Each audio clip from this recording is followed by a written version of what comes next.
Dito kami sa Wadi Hanifa ngayon.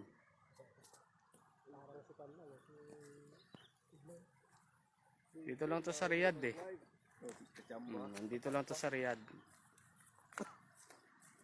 Oh, yun yung mga kasamahan kong mga palahutog.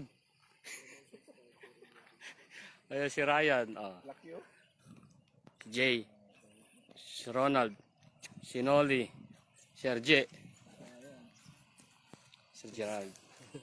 Oh, 'di ba? Meron pa kami mga pagkapagkain dito, 'yan, oh. Eh, sakyan namin. Off-road to, oh, 'yan. Mahirap pumasok ang mga maliliit na sakyan dito. Ayos naman, nakaka-enjoy. Nature's within the heart of the desert. Okay. Yan. Ayos naman dito. Nakaka-relax.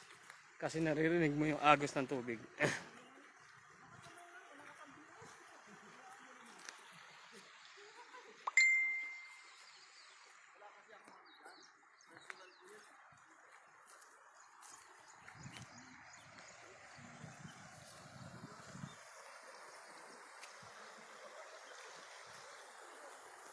Tayong stabilizer.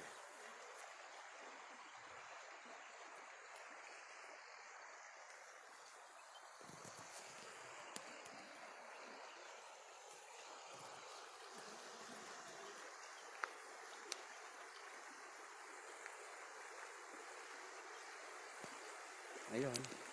Pasyal-pasyal lang. Friday ngayon, morning, tapos magtataglamig na. Kaya ito ang aming naisipan. So, kapag taglamig na, ganito ang ginagawa namin dito. Sa umaga, pag day off, pag Friday, wala masyadong sasakyan, walang traffic, sarap mamasyal. Minsan lang kami nakakapunta sa mga ganitong lugar. Tingnan nyo naman kung gaano dito ka daming puno. Kaya sabi nila, ang Middle East daw, lalo na dito sa Saudi Arabia, ay i-share to.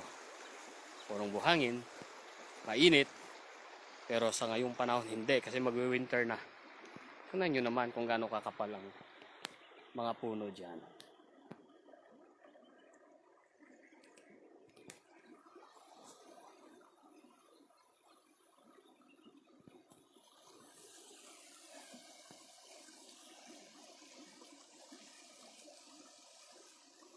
Okay.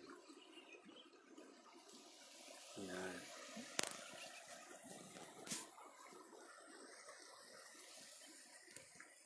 Okay. Yan lang ang isa sa mga trip namin dito. Okay. Sa susunod, pupunta tayo sa iba. Mas magaganda, mas malalaking lake within the heart of the desert. Dito sa Saudi Arabia. Makikita ninyo kung gaano nakalaki ang pinagbago ngayon kaysa noon.